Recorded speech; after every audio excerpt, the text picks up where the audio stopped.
আসসালামু আলাইকুম রহমতুল্লাহি ওবরকাতুহু। সম্মানিত দর্শক, দিন যত যাচ্ছে তত আওয়ামী লীগ এবং বিএনপি কাছাকাছি আসছে। প্রেমের জন্য নয়, বিরোধিতার জন্য, প্রতিযোগিতার জন্য। রাজনীতির ময়দানে গত ২ বছর ধরে আওয়ামী লীগের পতনের পরে আওয়ামী লীগকে বাধা দেওয়ার জন্য মূলত যুগপৎভাবে বিভিন্ন শ্রেণী সম্প্রদায় ব্যক্তি কাজ করেছে। একথা সত্য যে ১৭ বছরের ক্রমাগত শাসনে, শোষণে, তাদের অত্যাচারে সমাজের মানুষ দিশেহারা হয়ে পড়েছিল। বহু মানুষ কায়মনো বাক্যে চেয়েছিল যে আওয়ামী লীগের পতন হোক।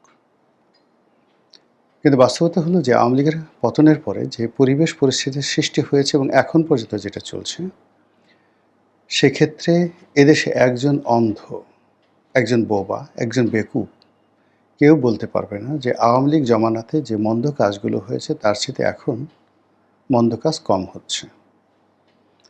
একজন লোক বলতে পারবে না যে আওয়ামী লীগ জমানাতে যে ভালো কাজগুলো হয়েছে দেশের জন্য, জাতির জন্য, কল্যাণের জন্য, ব্যবসার জন্য, বাণিজ্যের জন্য, তার চেয়ে আরও বেশি কাজ এ জমানাতে হচ্ছে। আমরা ডক্টর মোহাম্মদ ইউনূসের জমানাতে দেখেছি যে এক রাশ কথার ফুলঝুরি। তিনি কেবল কথা বলেই চলেছেন। কেউ শুনুক বা না শুনুক তিনি বলবেনই। কেউ টিটকারি করুক, হাসুক, মস্কারা করুক, এটা কোনো বিষয় নয়। তাকে হাসতেই হবে জনগণের সামনে, আর ক্রমাগত মানুষকে স্বপ্ন দেখাতে হবে। এবং যেন তেন স্বপ্ন নয়, একেবারে ডাহা মিথ্যা স্বপ্ন।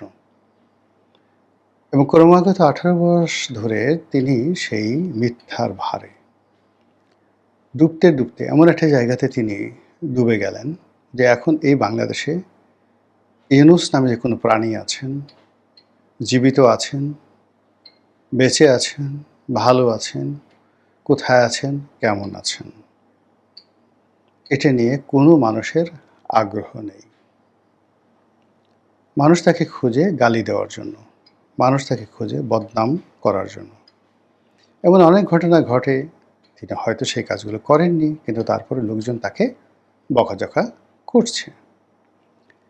এই যে তার ব্যর্থতা, এই ব্যর্থতার সঙ্গে সঙ্গে তিনি যে সকল শক্তি তৈরি করেছিলেন, রাজনৈতিক শক্তি, তার কিংস পার্টি, অনেকগুলো কিংস পার্টি তিনি তৈরি করে এসেছিলেন।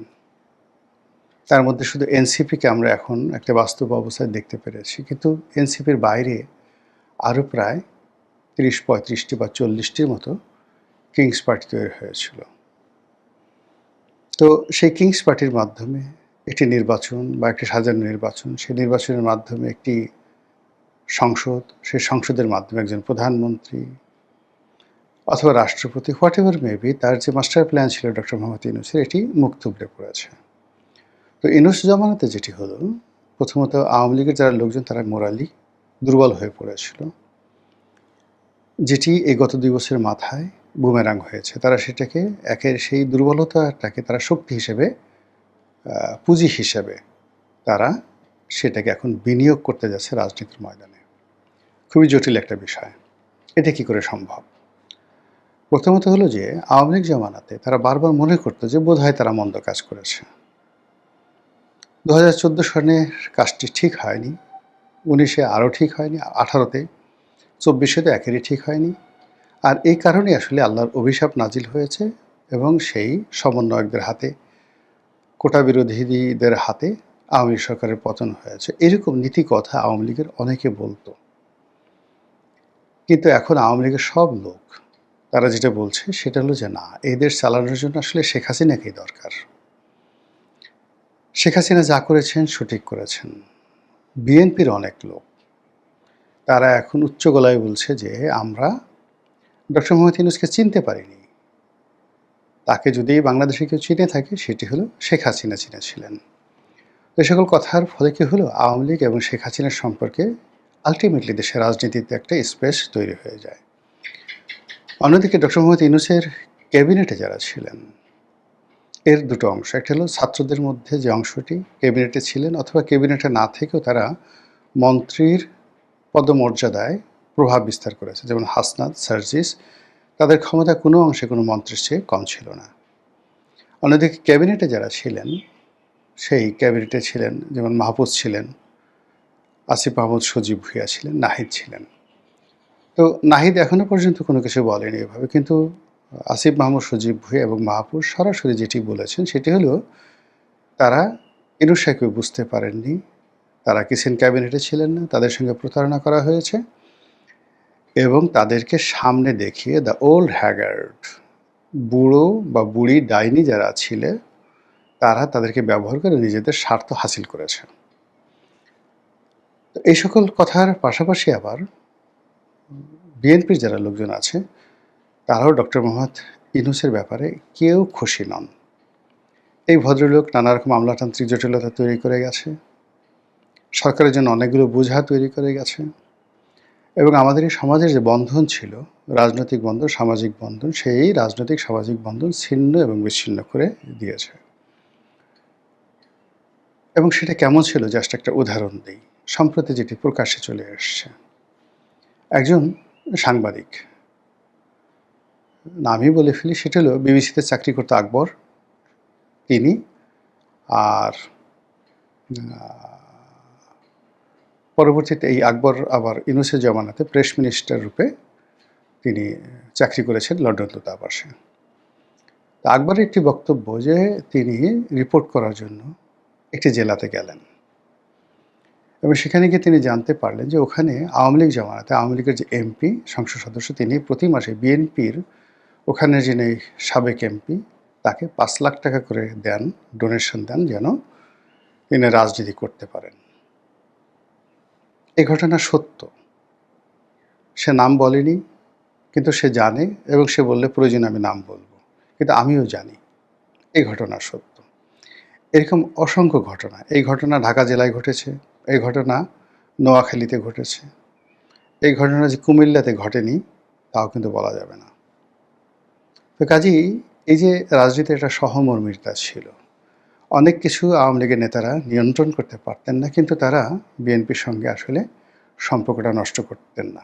কেন করতেন না? তারা জানতেন যে সামনে যদি নির্বাচন আসে তাহলে বিএনপি অবশ্যই ক্ষমতায় আসবে। তো সেক্ষেত্রে সংসদ সদস্যদের সাথে, সম্ভাব্য মন্ত্রীদের সাথে যেন তৃণমূল পর্যায়ে কারো সম্পর্ক নষ্ট না হয়, এটা যারা বুদ্ধিমান মানুষ তারা কিন্তু সেই কাজটি করতেন। তো ফলে কী হলো দেখুন, এই জামানাতে আওয়ামী লীগ নেই, অনেকে পালিয়েছেন কিন্তু সবাই পালাননি। আওয়ামী লীগের অনেক সংসদ সদস্য, সাবেক সংসদ সদস্য, তারা জেলখানাতে আছে, কিন্তু ওই যে তারা যে বিনিয়োগ করেছিলেন তাদের জামানাতে, বিএনপির যে নেতাদেরকে তারা সাহায্য করেছিলেন, তারা এখন তাদেরকে সাহায্য করেন এবং সহযোগিতা করেন, টাকা দিয়ে, পয়সা দিয়ে, সব দিয়ে। এটা একটা রাজনীতির কালচার। এটা বঙ্গবন্ধুর জামানাতেও ছিল, পাকিস্তান জামানাতেও ছিল। মুসলিম লীগের অনেক শীর্ষ নেতারা আওয়ামী লীগকে সহযোগিতা করতেন, আওয়ামী লীগের অনেক নেতা মুসলিম লীগের করতেন, বঙ্গবন্ধু স্বয়ং শাহজিজকে মাসোহারা দিতেন। তো এই যে সামাজিক বন্ধনটা, রাজনীতির বন্ধনটা, এটি ডক্টর মোহাম্মদ ইউনূস নষ্ট করে দিয়ে গিয়েছেন।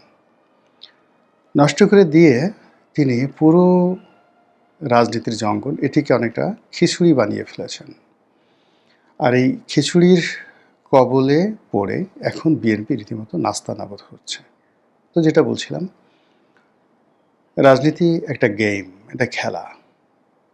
এই খেলায় কৌশল আছে এবং সেই কৌশল doctor Mohammad Yunus, deep state, Jamaat, NCP সবাই কিন্তু শিখে গেছে এবং তারা বিএনপিকে খেলছে, বিএনপিকে নিয়ে খেলছে।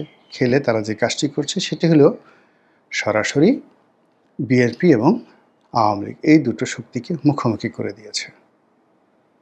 এবং মাত্র 2 বছরের মাথায় আমি যেটা বললাম, যখন প্রথমত এনসিপির একটা নবম শ্রেণীতে পড়ে, দশম শ্রেণীতে পড়ে, এরকম 4-5 জন ছেলে মেয়ে, ইন্টারমিডিয়েট পড়ে এমন 3-4 জন ছেলে মেয়ে, তারা যখন দিদারসে মাশরাফি বিন মুর্তজার মতো মানুষকে মাফ করতো, তারা যখন সাবের হোসেন চৌধুরীর মতো মানুষের সঙ্গে মাফ করতো, তখন প্রশাসন নীরবে থাকতো এবং আওয়ামী লীগের লোকজন সামনে এগিয়ে আসার সাহস দেখাতো না। তাদের একটা মোরাল দুর্বলতা ছিল যে আমরা আসলে সত্যিই অন্যায় করেছি। কাজেই এই যে মব কিছু হচ্ছে বা যা কিছু হচ্ছে, এটা আমাদের প্রাপ্য। কিন্তু গত 2 বছরের ডক্টর মোহাম্মদ ইউনূসের ব্যর্থতা এবং গত 100 দিনে এই বর্তমান সরকারের কোনো সফলতা না থাকা, এই কারণে আওয়ামী লীগের সাহস বেড়ে গেছে। আওয়ামী লীগের শক্তি বেড়ে গেছে, তাদের নীতি নৈতিকতার যে জায়গাটি সেটি তারা রিগেইন করেছে এবং তারা মনে হচ্ছে যে না, আমরা সঠিক ছিলাম, এই জাতি মানে একমাত্র শেখ হাসিনা ছাড়া কেউ সফল হতে পারবে না। ফলে কি হচ্ছে, এখন তারা জামাতের সঙ্গে মারামারি করবে কল্পনাও করতে পারে না, এনসিপির সঙ্গে মারামারি করবে কল্পনাই করতে পারে না।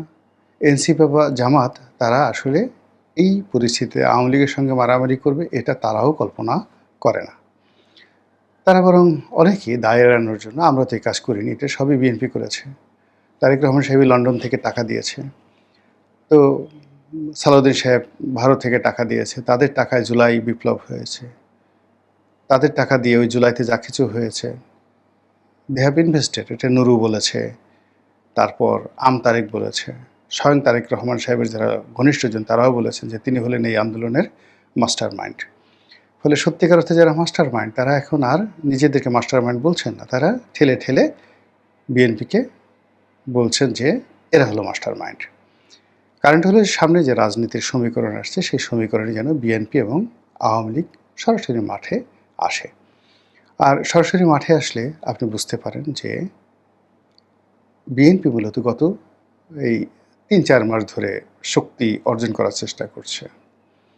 অন্যদিকে আওয়ামী লীগ গত ১৭ বছর ধরে যে শক্তি সঞ্চয় করেছে, যে শক্তি অর্জন করেছে, যেটি গত ২ বছরের মানে জুলুম অত্যাচারে পরিবেশ পরিস্থিতি বা বিরূপ পরিস্থিতির কারণে এটি এখনও নিঃশেষ হয়ে যায়নি।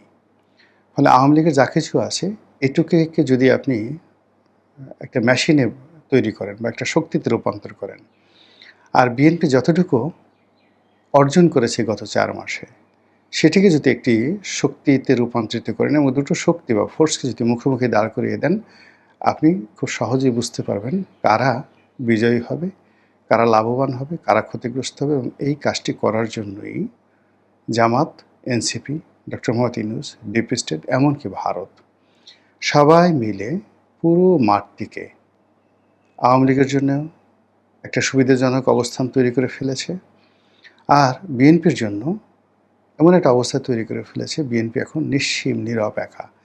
আপনি চিন্তা করুন যে সংগঠন এখন বিএনপির সাথে যারা যারা আছে, জুনায়েদ সাকি আছে, নুরুল হক নুরু আছে, তারপর আন্দালিব রহমান পার্থ আছে, সাদাত হোসেন সেলিম আছে, এখন তারা সংসদ সদস্য হয়েছেন, তারা তারেক রহমান সাহেবের খুবই আপনজন প্রিয়জন। তারা হয়তো তারেক রহমান সাহেবের জন্য যদি চান নেতা আপনার জন্য আমার সেই কলিজাটা খুলে আপনার হাতে দিলাম, আপনি এটাকে কলিজাটা ভুনা করে খেয়ে ফেলেন, একথা তারা বলতে পারবে। বা তারা যদি চান ওই যেভাবে নূরে আলম সিদ্দিকী সাহেব বঙ্গবন্ধুকে খুশি করার জন্য বক্তব্য দিয়েছিলেন যে হে নেতা, আপনি যদি চান তবে নিজের চোখ নিচে তুলে রক্ত জবার মতো আপনার হাতে তুলে দেবো, কিন্তু আপনি যে বাকশাল করলেন সেটা সমর্থন করব না। তো সেইভাবে যারা জনাব তারেক রহমান সাহেবের ঘনিষ্ঠজন, তারেক রহমান সাহেব যাদেরকে বিশ্বাস করে ক্ষমতার একেবারে পাদপীঠে বসিয়েছে, তারা বলবে হে নেতা, যদি চান এই চোখ নিজের হাতে তুলে রক্ত জবার মতো আপনার কাছে দিয়ে দেব, আমার যে কলিজা সেই কলিজাটা নিজের গলার মধ্যে হাত দিয়ে কলিজাটা টেনে ছিঁড়ে বের করে আপনার হাতে দিয়ে দেব। কিন্তু যদি বলেন আওয়ামী লীগের সঙ্গে মারামারি করার জন্য, হে জনাব, এটি কী করে সম্ভব?